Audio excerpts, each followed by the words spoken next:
It hurts every night to do. As they are arriving now, we believe we see President Trump walking through those doors for the 48th annual Kennedy Center honors. President Trump there, as you can see the flash bulbs going.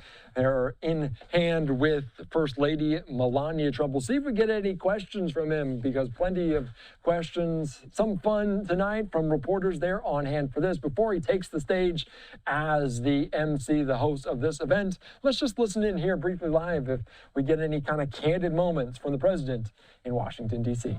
President, can we do one more right here, please? Thank you.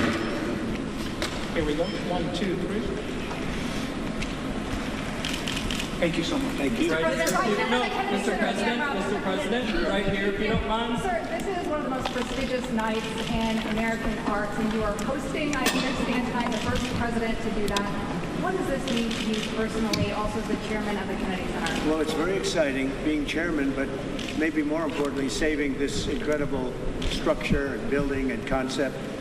And it's done so well. You know, we've raised a tremendous amount of money tonight for the building itself and for charities overall. And we're really happy. It's been I mean, you see the way it's been received. It's been like it's never been before. And this building, this beautiful building, is going to be brought back to life. We've already started. And it'll be better than it was from day one. Tonight's honors represent storytelling of American legends. What do these honorees represent to you tonight here at the Kennedy Center? Well, we have great honorees. This is a group that really is unique. I think it's one of the, I mean, look, over the years I've been watching, and you've had some wonderful honorees, but I think this is really very much unparalleled. So we're going to see how it turns out. I think it's going to be a great evening. And First Lady Melania, can I ask you about your upcoming video? Can you tell us anything about that, your film? My film will be out on January 30th. So I'm looking forward to it, and I hope people will come and see it. It will be 20 days in my busy life before inauguration. We look forward to seeing that. And what does tonight mean to you? You have celebrated the art and design as part of your journey. Tell us what tonight means to you here at the Kennedy. Well, it really means we're bringing back the capital, Washington, D.C. If you look back a year ago, it was a very unsafe place. Beautiful but unsafe, but it wasn't properly kept. It was not in good condition. Now it's in very good condition, and as you know, crime has been brought down to a level that nobody's ever seen here before, so we're very proud of that. Thank you very much. Mr. President, what do you think of the Netflix Warner Brothers deal? Trump-Kennedy Center, Mr. President? Do you think the center will eventually be named the Trump-Kennedy Center? I don't know. I hear that, but I don't know. That's not up to me. That's up to the board. The board makes that decision. We have a very prestigious board. If you look at the names, I don't think there's a board like it. So that would be up to the board. Thank you. Are you willing to take a foreign policy question? Say it? Foreign policy question? Well, I think maybe not tonight. Russia, Ukraine? This is about the Kennedy Center. Thank you. What about Netflix and Warner Brothers? Well, that's got to go through a process, and we'll see what happens. Netflix, a great company. They've done a phenomenal job. Ted is a fantastic man. I have a lot of respect for him, but it's a lot of market share. So we'll have to see what happens. President Trump, who's on your list for next year's Kennedy Center honors event? I looked at a list today. I can't tell you that yet, but a lot of people want to be on my list. You'd like to be on the list. I don't know about that, but I have a question for you, Mr. President. How have you prepared to host tonight?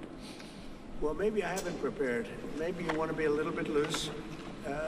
If you look at the great hosts, Johnny Carson, Bob Hope, those are the greats. If you look at the not-so-greats, like Jimmy Kimmel, he was just terrible. But no, I think you want to be just loose and not a lot to prepare for.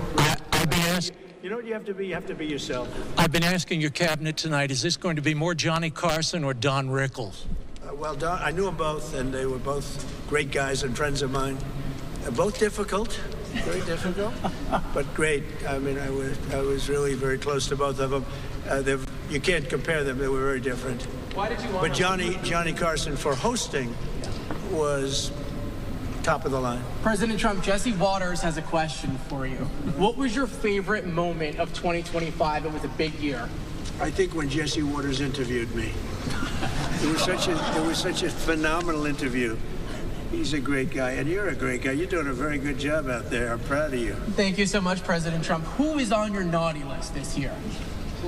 Oh, that's a long list. I better not tell you it's not a problem out there in the world. No, we have a pretty big naughty list, but our country is doing well. We're the hottest country anywhere in the world right now. And a year ago, we were a dead country. We were a dead country that was laughed at all over the world. We're the hottest country in the world. What would be the implications? And Jesse Waters is terrific. What are you getting the First Lady? Implications, Mr. President, of the Supreme Court overturning your authority on the tariffs, the emergency authority? What would be the implications for the economy and for the country? Well, we have a right to go a different form of tariffs. We have a right to go licensing. We have a right to go other ways. But the form of tariffing, as we call it, the current form of tariffing that's before the court, gives us great national security, more than anything else, because it allows the president to act quickly and effectively, swiftly, and make a decision.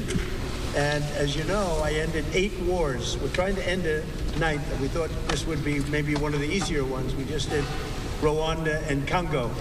And that was going on for 30 years. The Russia-Ukraine, I thought was going to be a little bit easier, but it's not being made easy. It's a very tough war, very nasty. 27,000 people died last month. It's mostly soldiers. I will say that I really think this is really a night of joy tonight because of what's happening with this building. It's going to be fantastic when you see the end product. It's going to be better than it was new, and I think we'll celebrate that. But I will say that our country is doing really well. President Trump has expressed concern about using the tariffs, the revenue for a dividend, saying we should be paying down the national debt. Well, we will. What's I your agree with thought? them on that. But I also think that, we're making so much money with tariffs that we'll also be able to make a nice dividend to middle-income people. We're talking about middle-income and lower-income people. We're not talking about dividends to rich people. But there's so much money being made from the tariffs, and countries that were taking advantage of us for many, many years are not taking advantage of us anymore. We're taking in tremendous amounts of money from countries that we were losing lots of money to. And you know what? They're okay with it. They're not complaining. They're not complaining about the tariffs. They'd rather not have them, but they're not saying there's anything wrong. And the big thing is, in the court, we have tremendous flexibility with the current system. It's unbelievable for national security. I've ended 8 wars, largely because of trade and because of tariffs. If we go the other tariff route, and there are other routes we can go, but it won't give you the same pure national security as this one. This one is